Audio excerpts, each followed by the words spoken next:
found it a bit challenging for my learners, and therefore I found that I had to do it twice. So I thought maybe I could share more insight into it to assist wherever I can. All right, we're going to start with a poem and get to know more about Dennis Brutus, as he's the poet of our poem today. Dennis Brutus was of a colored descent, and he was born in Zimbabwe in 1924, and he died in 2009. He grew up in South Africa, and his father worked as a teacher and was active in the fight against apartheid. He was shot by police and imprisoned. His political activism made him very unpopular with the government, and he left South Africa for the United Kingdom in the 1960s and taught there at various universities. This is the man that we're talking about today. I'm going to give more in his historical background to help you there. He taught English and Afrikaans at a lot of high schools in South Africa after 1948. But he was dismissed for his vocal criticism of apartheid. I think we all know that during that time you became vocal as a teacher, you will be somehow dismissed and silenced. He was banned for his political activities, and as such, he migrated to Mozambique, but he was arrested when he was in Mozambique and returned to South Africa. While trying to escape, that's how he was shot. So he was sent to Robben Island as well for 16 months, and he was in a cell next to Nelson Mandela. After his release, he left South Africa and went to exile in Britain. He was eventually, as apartheid ended, unbanned by the South African government somewhere around those times. And he was also settled in Cape Town and all those things. So this is the man that we're talking about today when we're coming to talk about Dennis Brutus. He has a lot of the political activism in his background, which is maybe why after he released his poems, one of his poems is based on that. We'll go to the historical context of the poem itself now. The poem was written during the apartheid, but it is based on a female nurse called Valencia Majosi. And this is the person that we're going to be talking about, Majombozi. My apologies, Valencia Majombozi. She was an African woman who managed to qualify as a doctor after so much hardships and sacrifice from her parents. After here it says, it was written during the apartheid and shortly after the death of a newly qualified Dr. Valencia, and this poem criticizes oppression. It can be seen as a call to arms, do not surrender to the oppressive powers, it says. So which means it is a protest poem. It is also about the frustration of aborted hopes. Valencia died before she could work as a doctor, but her family had really made enormous sacrifices to get her through medical school, but all those were in vain.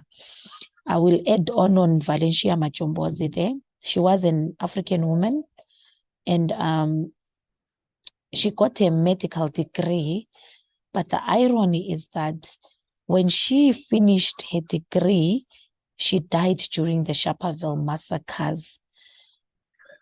Therefore, she never got the chance to become a full doctor. Our poet went to a funeral, and therefore this poem's starting point is the funeral of Valencia Majombozi. The poem deals with the sacrifices, just as the parents sacrificed for Valencia to become a doctor. So does the poem deal with the sacrifices that people made during the apartheid, but they ended up in nothing. So we are looking at this poem as Valencia Majombozi's death being a symbolism and a call to arms to change their situations. So that's what we'll be dealing with when we are coming to the historical context of the poem itself. If we look at the poem when we begin, it says immediately after the title is At a Funeral, as we can see there. And then immediately it says, For Valencia Majombozi. So this is where we are now when we're talking about Valencia Majombozi, this one. Yes. For Valencia Majombozi, who died shortly after qualifying as a doctor. So that's the historical context of the poem itself. It has a lot of difficult diction. The poem has a lot of difficult diction, as I found out for my learners. So I will be helping you with words, their meanings, as we are going along to try and help you get through the poem itself, because it's a little bit loaded with a lot of symbolic diction. All right, we are going to read our poem before we start. Black gold and green at sunset, pagan tree, and stubbled graves, expectant of eternity. In bright whites, nuns' white veils, the nurses gush their bounty of red wine clops, frothing the baggled dredging slopes. Salute, then ponder all this hollow panoply for one whose gifts the mud devours with our hopes. Of all you frustrate ones, powers tombed in death, aborted not by death, but carrion books of birth. Arise, the brassy shout of freedom stirs our earth. Not death, but death's head tyranny skithers our ground and blots our narrow cells of pain, defeat, and death. Better that we should die than we should lie down. This is the poem that we're dealing with, as I was saying.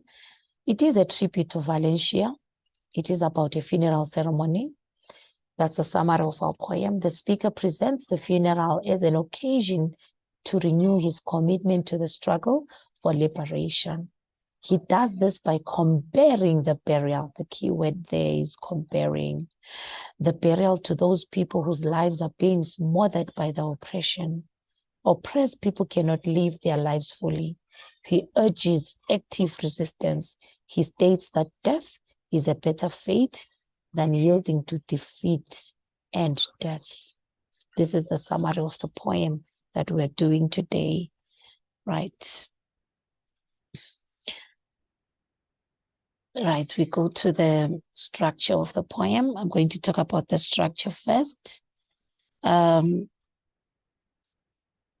Right, the poem has two stanzas of the same length, equal stanzas, and therefore that forces it to have a specific and a strict rhyme scheme.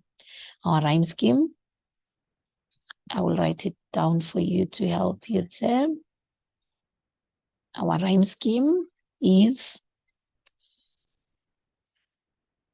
oh, sorry, must come here. Oh, my apologies. The rhyme scheme of the poem will be, let's go back to the poem so that we can look at the rhyme scheme properly. We have page entry and eternity. That is our A. So we have an A there as the rhyme scheme. That's our rhyme scheme that we begin with. So it's an A.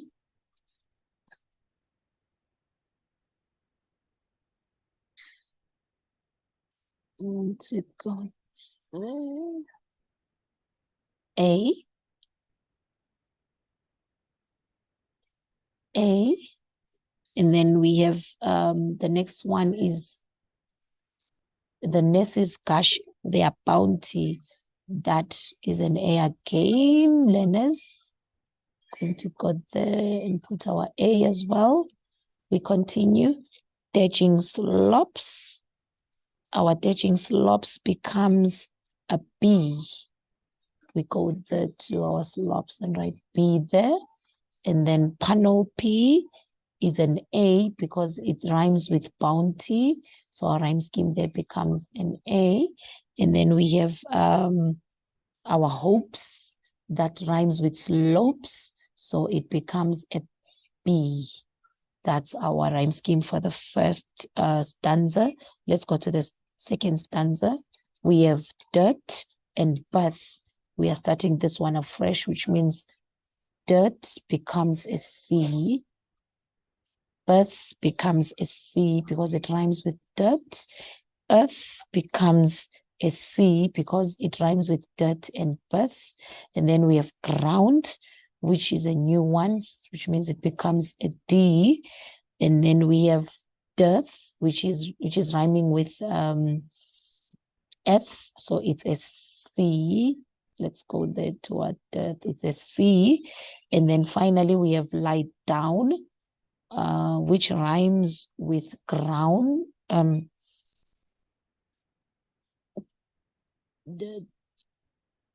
Right, let's go up a little bit so that we can, okay. All right. Ground, down, that's the same rhyme scheme. So it's also a D down here. That is our rhyme scheme. So as we said, it has a specific and a strict rhyme scheme, which becomes A, B, A, B, followed by C, C, C, D, C, D. That is the formality of our rhyme scheme, right? We continue there, as we said, a strict rhyme scheme, 2 stanzas of the same length. So what do the formality of the structure symbolize? This is exactly where we're coming in now. There, the formality of the rhyme scheme, it mirrors the formal rites or rituals of a funeral ceremony that is done. That is the symbolism of our rhyme scheme there. We continue and now go to the poem itself. I'm going to start with the title, At a Funeral. That's what I'm going to discuss first, right? The title is a tribute. So we are going to come here and say title there. Our title is a tribute itself.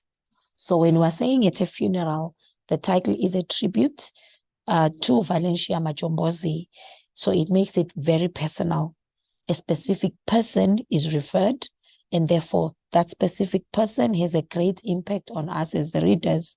So now that's why it has that in brackets to give us the additional information for the title that shows it's a tribute, because it's starting with for Valencia Majombozi, who died shortly after qualifying as a doctor.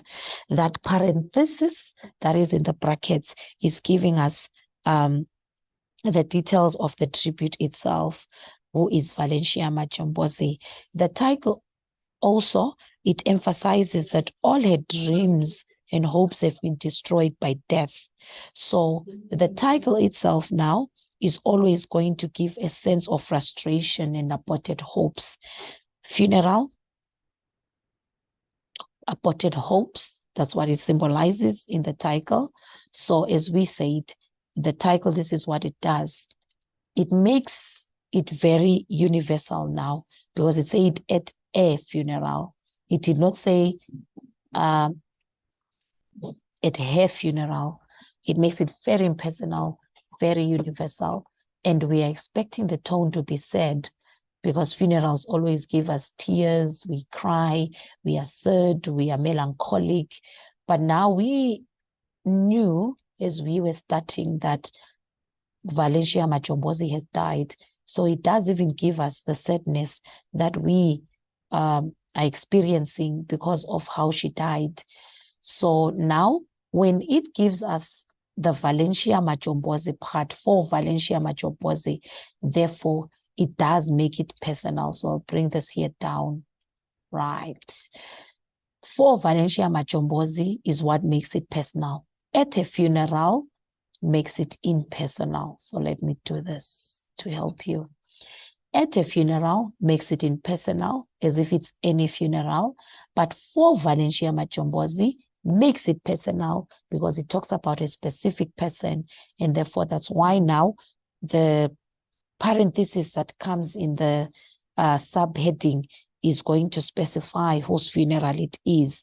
That's the title of our poem. All right, now I'm going to go straight into the poem without wasting any time. Right, we're going to talk about pageantry. Yes, I will start there. Pageantry means, let me go there and help you out. What is pageantry? Where is pageantry? Okay, let me go up. Okay. Right, we are here. Pageantry means elaborate. So when we're talking of pageantry, we are saying very elaborate. This is the word that we're going to do first. This one. This word. Right. Pageantry means elaborate display or ceremony. I think when we've seen the funerals on television of people who have contributed a lot to the country, they have a very display in their funerals that is very elaborate, very fancy, very formal. So when we're talking of pageantry, we're talking of an elaborate display or ceremony, and that's what it means. And then when we're talking about the next word, I think I will talk about it, stubbled, this one. Going to talk about stubbled. Stubbled means very small. It's actually protruding, sticking out, rough. Those are the words that rhyme, that come up from that word in their connotations. So we are starting and says black, green, and gold at sunset. Pageantry. That's line 1 that we're doing here. Those are the ANC colors. Those are the ANC colors, the black, the gold, and the, where is it? The black. It said black, green, and gold. Those are the ANC colors. So this, when it opens the poem, we make an assumption that it's going to be a political protest poem, because now the poem is both personal and it's political. She did die in the massacres in Sharperville. So those are the things that we have in mind. And then it says, at sunset. Sunset is a very specific diction because it symbolizes the end of a life. When the day ends, it's the end of a life. So when we're talking of death, we are using the word sunset in this poem. So pageantry, as I said, it's a ceremonial display, very elaborate, as I said. That is just for a show, because all of that does not matter. What does not matter? When we say all of that, what do we mean? We're talking of this, right? The hopes and dreams are the ones that do not matter anymore because they are lost.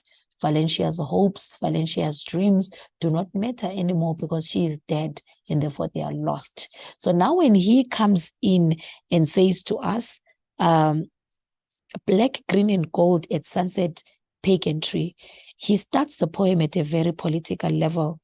The resistance movement in South Africa has a flag, and therefore those colors are for that flag. The choice of those colors is not an accident, and we do understand that those colors also have been seen somewhere. The ceremonies of the graduation of graduates is black caps and gowns, but always has a gold hood, indicating what degree they do. And it can be a science degree, it can be an arts degree, it can be a doctor's degree. So this is where now also we are making a connection with those colors, because the gowns that they wear at university when graduating has those colors as well. It has the black caps, it has the gowns, and it has the gold hood. And therefore, combination of black, green, and gold is also coming out. Valencia was meant to graduate and become a full doctor. So now we're coming in and say, unfortunately, she doesn't do that, because at the end of the day, at sunset, she dies. So sunset symbolizes death. And now the word sunset creates a very somber mood because it has connotations of sadness. I'll come here. It has connotations of sadness. It has connotations. So it gives the mood. This word will give you the mood. Okay, so this word will give you a very somber mood, a very sad mood, because it has connotations of darkness and sadness. And then we continue now.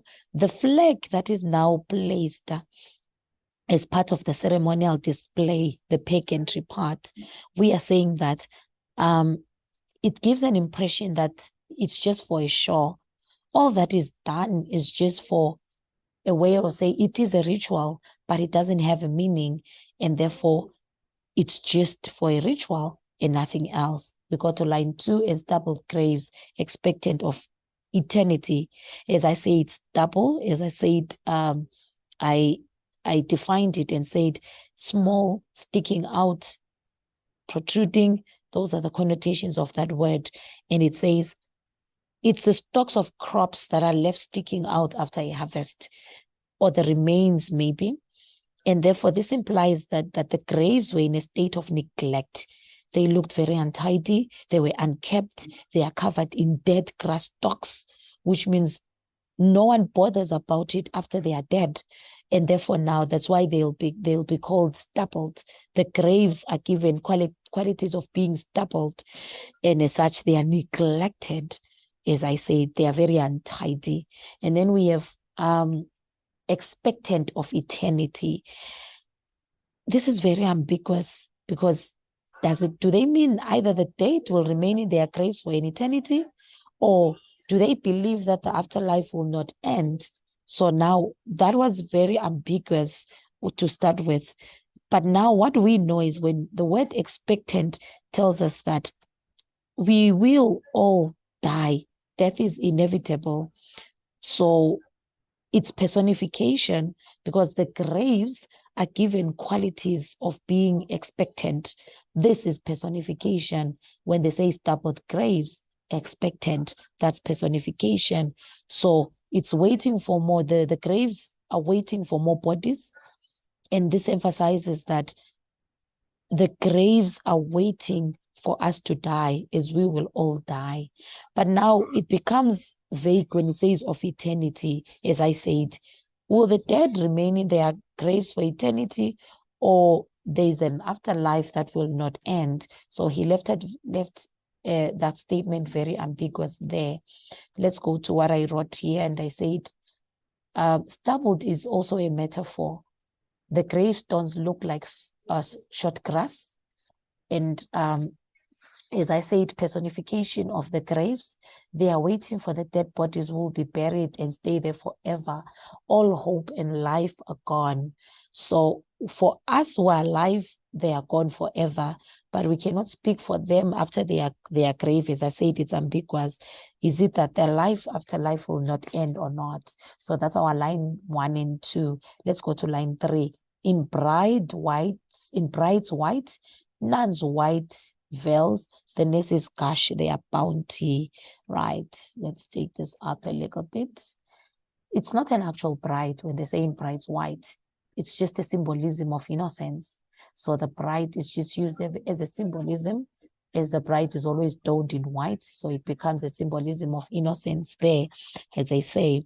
And nurses from the hospitals, remember in South Africa, they wore white, and then it talks about the nuns white, and therefore we are saying the veils of the nuns cover, as we said, the nurses wear the white uniform, and the veils of the nuns, they cover connotations of holiness, purity. That's what the veils signify there. So white symbolizes innocence. Veils symbolizes purity, holiness for the nuns. And therefore, both the brides and the nuns, they have connotations of innocence. And then we have gush. their bounty. The nurses gush their bounty. When we say gush, it's to flow out fast. But bounty remains to something in abundance. And now what is flowing out fast and what is given in a generous amount, the grief is what is given as bounty. They are crying, they are grieving the death of an innocent young doctor. And now we're talking about how their sorrow is being displayed at the funeral in abundance. As I said, bounty is in abundance. But it says, when we continue, of red wine clocks. What does the red wine refer to? The nurses in South Africa wore clocks which were lined with bright red, and therefore that's a red wine. And that's what they are referring there to. And now we come in and say, frothing the backled edging slopes. Frothing is the number of nurses that were there. The backled edging, it now gives a military funeral of some sort, a funeral song. A dirge is a funeral song. And it says slops going up and down, frothing. Someone is playing a bugle because it's only done at a military funeral. So this could be the slops towards the graveyard, as if they are making a noise. The slops are making a noise as it is heard through the bugle, which is the carriage for the casket of the body. And now we are saying the slops now, if they are personified as mourning as well, because it says going up and down, frothing the buckle, dedging slops. The slops are given qualities of dedging as they are personified of making a noise, which means the slops are personified as also mourning the young doctor. That's what we mean by that line. And then we continue to the next line. Salute, then ponder all this hollow panoply. Salute is to honor. When we say salute, we're talking of honor. Salute the dead as one will do to a soldier. So salute is a gesture. This is a gesture of respect. There is an exclamation mark, this one punctuation mark. We have an exclamation mark that emphasizes that it is a command. So when they are saying respect, they are commanding them to do so. So when they say salute, they are saying it as a command. So this is a command to honor the dead, as we honor soldiers, as I said. And then they say then ponder all this hollow panoply. Panoply is a splendid display, beautiful, a very beautiful display, I will say. It's a very beautiful display, but it is a meaningless ceremony that just has flags and speeches, but doesn't change anything. So now we are coming in to say, then ponder this word, then ponder all this hollow panoply. Honor, salute the dead. But when you're doing that, please think deeply about the lack of sincerity that is there. So that's what the word ponder means. Contemplate on the implications of this funeral. The funeral that has splendid displays but do not mean anything. Think about this deeply and also think about the death. So that's what he's encouraging us to do. He wants us to look further than the display. That's why he uses the word ponder, which is to think deeply. Look further than the flowers. Look further than the people. Look further than the music, he says. So there are three things he wants us to ponder on. What are they? He wants us to ponder on, let me go here. Music is one of them. Look further than the music. Look further than the funeral flowers. That's the second one. Funeral flowers, he says. And then also look further than the people as well. The third one is the people. These are the three things that he wants us to look further on. So this one,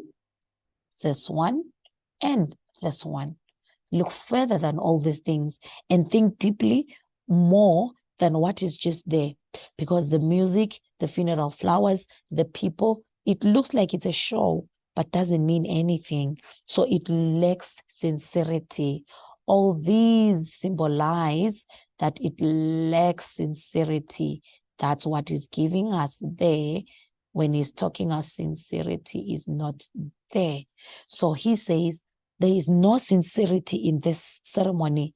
The people, the music, and the funeral flowers, there's no sincerity. That's why he forces us to think.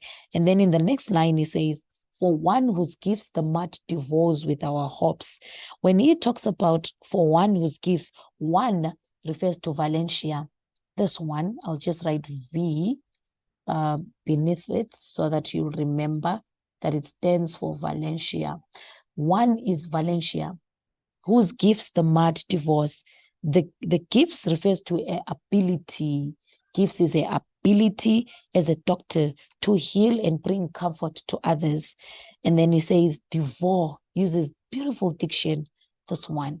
When he says devours, eat greedily, hungrily, quickly. The mud of a graveyard is now personified again. This is personification again, is compared to a hungry mouth. The personification emphasizes that all her hopes and those of her people are now buried in the earth. We are getting a tone of despair, a tone of sadness. So that's what that line gives us there. Line 6, we are getting a tone of despair and a tone of sadness when the mud is personified as devouring. We go on to line the tone also in line 5. It's a defiant tone.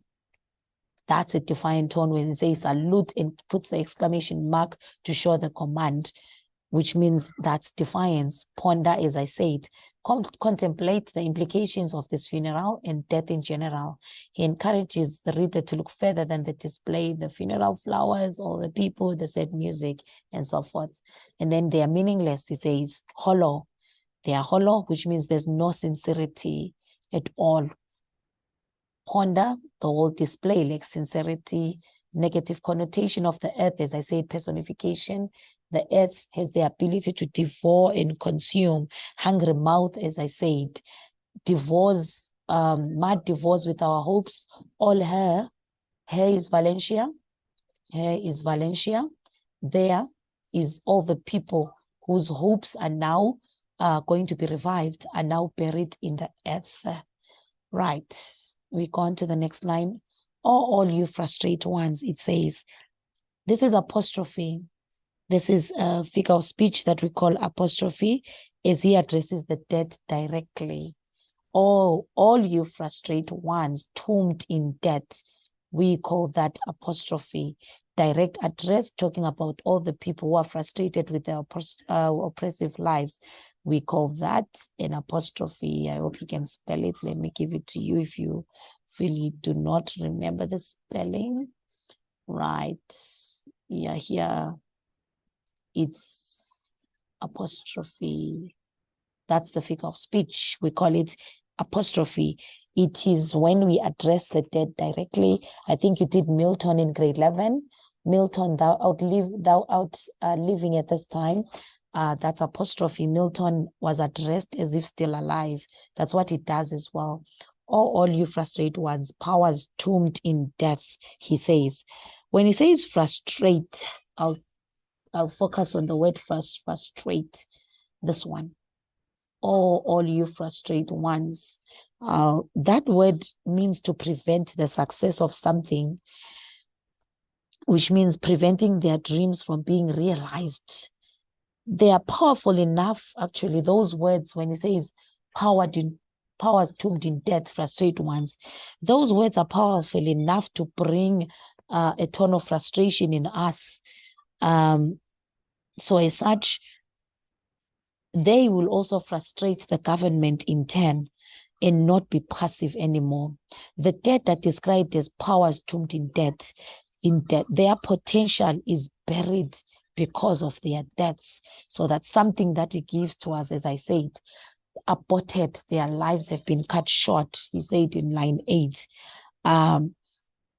ending a life before it has begun. We all know, coming from the word abortion, when you get pregnant and then you abort the child before it develops. That's what we call when he says ends, their life ends before it has begun. But he says aborted not by death, but by carry-on books of birth. Carry-on books of birth refers to the past book. Yes, I mentioned it's there. It remains to the past book.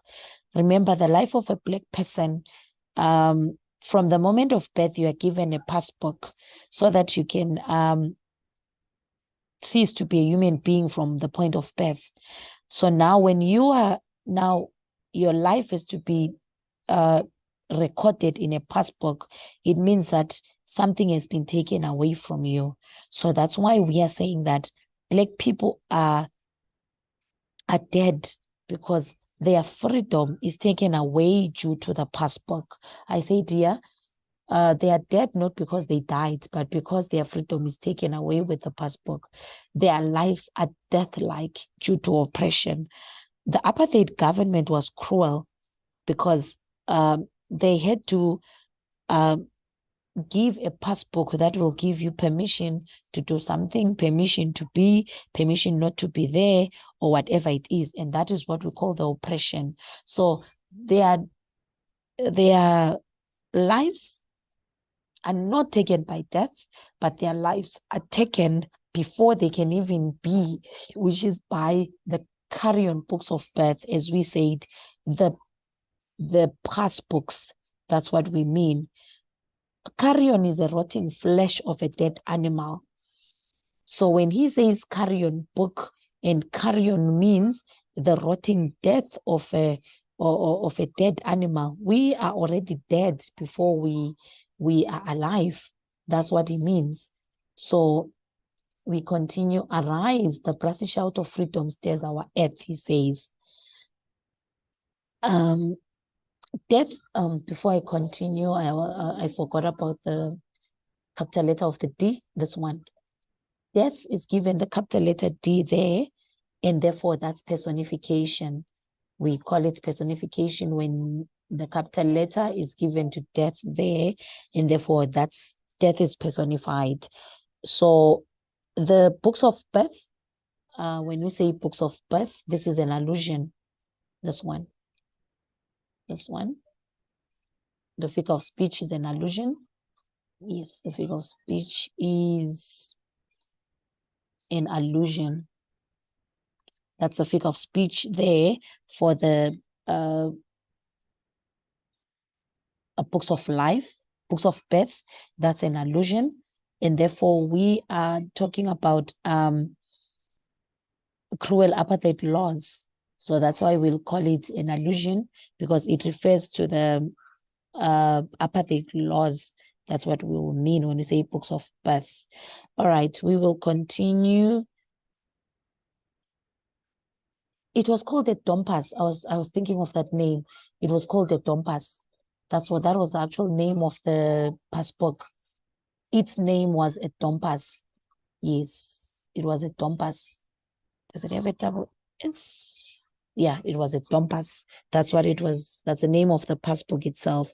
That's why I paused to think about the actual name. So it's an allusion to the Dompas. All right. And then we continue to line 9.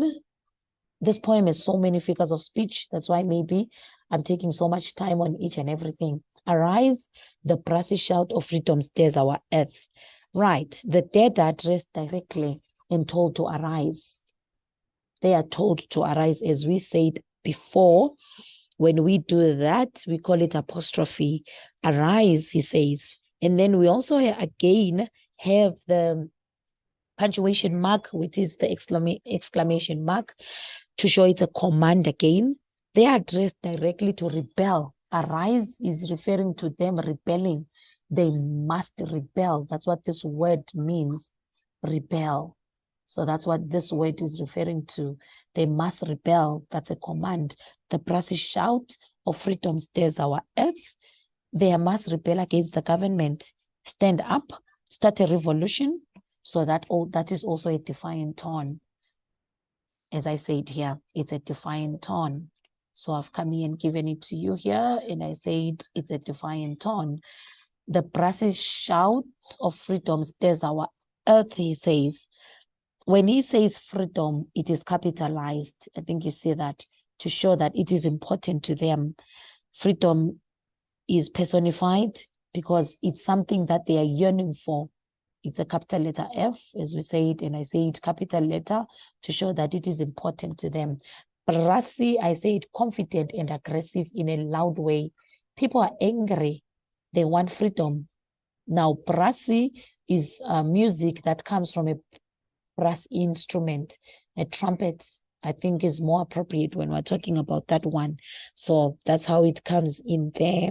We continue now. So music does not send the dead to their rest, he says, but it actually awakens them. As he said, the brassy shout of freedom stirs our earth. Now we continue on and we say, not death, but death's head, tyranny skithers our ground. Death is personified again for the second time. We talked about it before. And when we say it, death was capitalized and personified. It's personified again. We go on and it says, not death. When we say death's head tyranny, this is a reference to the Nazis. The Nazis are the model for how one should really behave, for example, for the whites. So a scythe was a harvesting tool. It was a harvesting tool that was used to harvest. And then it was also this one, scythe. It was also used to collect the dead. So that's what was used in the Nazis during the World War II. So the Nazis are the first one who brought in the issue of how they treated the dead. They used a scythe, which was a harvesting tool, to collect the dead. And therefore, the poet here compares the South African apartheid government to the death head wearing, he says, death's head tyranny, scythe is our ground, to the Nazis in World War II. A tyrant is a ruthless and cruel dictator. So death is not destroying South Africa, but death head tyranny is. So scythe gives an implication of violence, but now he also says our ground. Violence on our ground. This is talking of the land. When he says our ground, he's talking of the land. Land for the blacks, excluding people of color. That's what he means there. Let's go to these notes that I just put there for you. As I say, it arises an imperative mode. I've talked about that one. Brasi, I've talked about it. Stirs our earth. Get the idea that earth is waking up. The people are waking up. It's a call to arms again. Want people to stand up together and fight for their freedom. Death is personified as a clocked skeleton carrying a scythe. That's where I'm saying came from the Nazis, the cutting of life. Death's head skull refers to the tyranny of a system that cuts down the lives of black people, both literally and figuratively. Tyranny is the apartheid system. Scythe is to cut something violently. And therefore, we come here and say it refers to the tyranny faced by 9 whites. Again, the idea that it is not death that kills them. They are already dead while living because they do not have any freedom. That's our line 10 there. Line 11, and plots our narrow cells of pain, defeat, and death. Plots is a pun. That one is a pun because it's a small piece of land where a grave is dark. So it's dark. So now when plot is a pun, because plots comes in 2 ways. Is it to plan something? Usually something evil, something is revengeful along those lines. So now, but also plots, it is 2 connotations there. That's why we'll call it a plan. We are talking of when we say plot, we are talking, the first one is land. The second one is plan. That's why we call it, sorry, it's only plan. It's plan, not plants.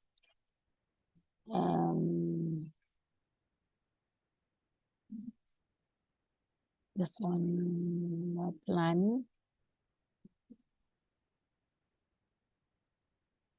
Right.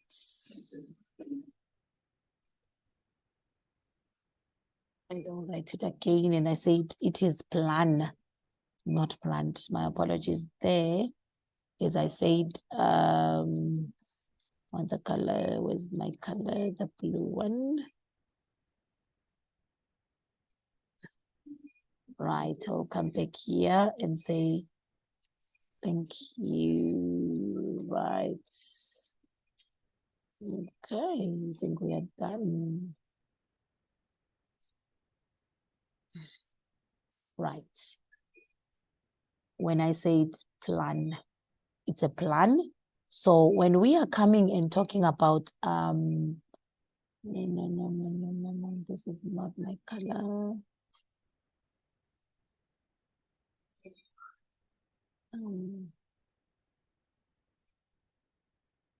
All right, this is the one when I said plan.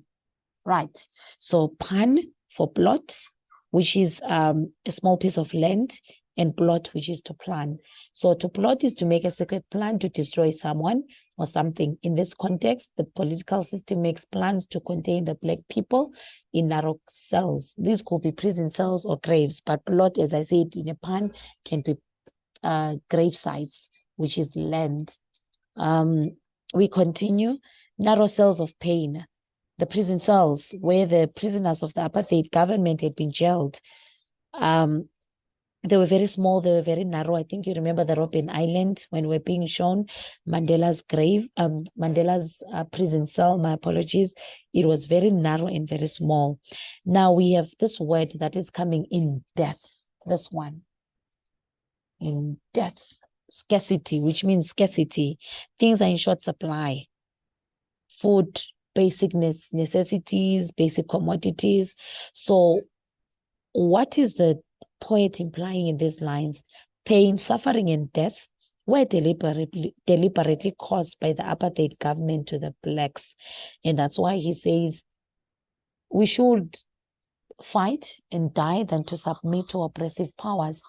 So the tone is commanding them. That's why he will say, we should not take it lying down. That's what lying down is when he comes there. But now he uses the word we. I think I wanted to comment on the word we. Better that we should lie down. When he says we should lie down, he therefore identifies with the struggle of apartheid and includes us as well. We should die, then we should lie down, he says. He has used the pronoun we as a way to include us in the struggle against apartheid and everyone else who is actually going through the same struggles. So he has come to terms with the death of the young doctor. She died. She didn't choose to lie down. She didn't surrender. And therefore the poet says it's better that we should die. So she died naturally. She didn't lie down, surrender, and therefore that's why he uses the word better. All right, that's the poem that we're talking about. Okay, I'm going to go now to the tone and the theme. I'm going to go to the tone. Oh, there are so many tones, so I'm going to add on to these ones that are there. I gave defined tone. I think I was talking about the tones as I was moving through the lines. We also have a tone of anger.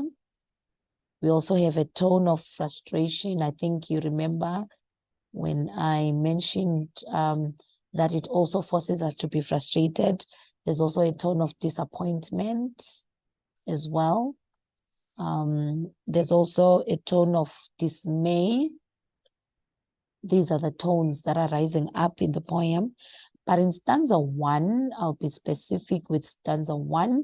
And I say in stanza 1, the tone is calm. The tone is even reverent. Those are the tones in stanza 1. In stanza 2, I'll be specific as well. Stanza 2, the tone is anger and the tone is contempt. There's a tone of contempt as well. So that's the tone that I'm talking about. I'll also go to the mood at the same time. Let me also go to mood and assist you with the mood in the poem. Mood, what are we having? I think stanza 1, if I remember clearly, we have a melancholic mood, sad. I said funerals always give us that, sad also. And also stanza 2, when he says salute, stanza 2. When he says salute, there in stanza 2, I think I need to, yeah.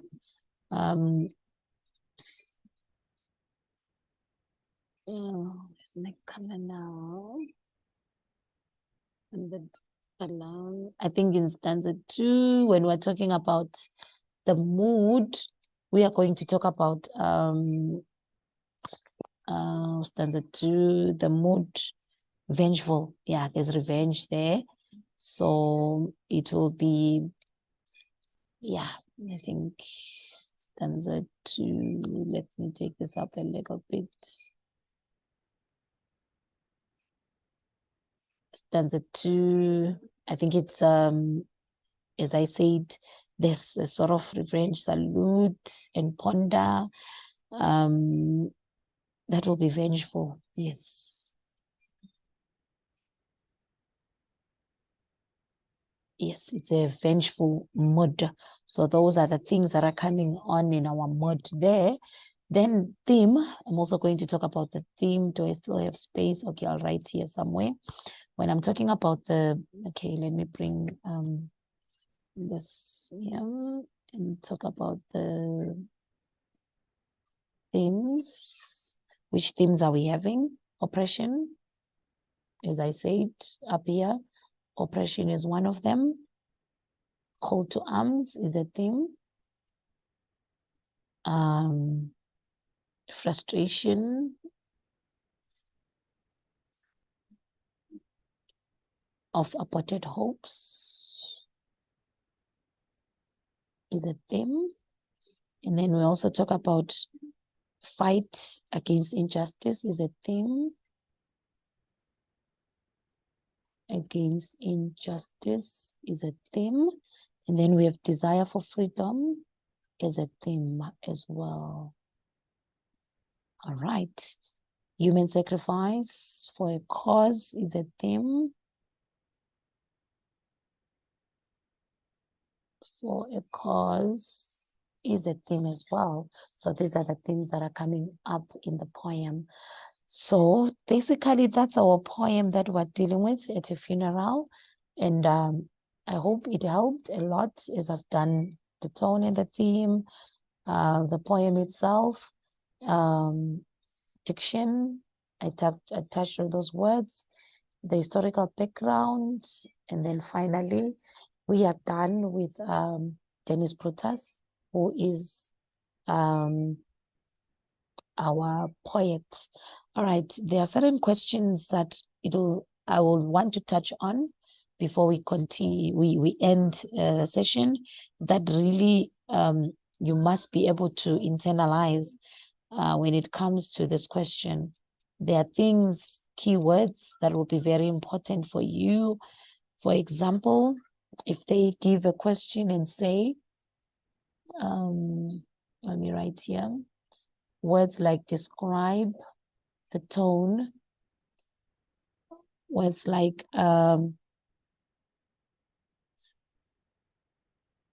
discuss, the pun, words like comment,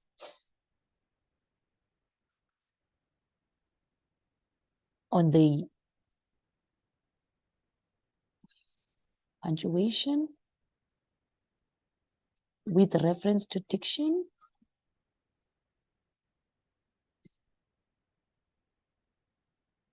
Remember, we are having new poetry, so which means all the questions that are coming up will be for the first time. We don't have them in the past exam papers. So these are things I want you to focus on when you are revising your poem. Be able to know how you can describe the tone, how you can discuss the pun, how you can comment on the punctuation with reference to diction. What are you quoting? Make sure you are able to know what you take. You put it in your quotes, you give the connotations, and then you are able to explain. So those are the things I wanted to make you aware of when it comes to this poem. So I think we're done for the day. Thank you, grade 12s. Enjoy the rest of your day.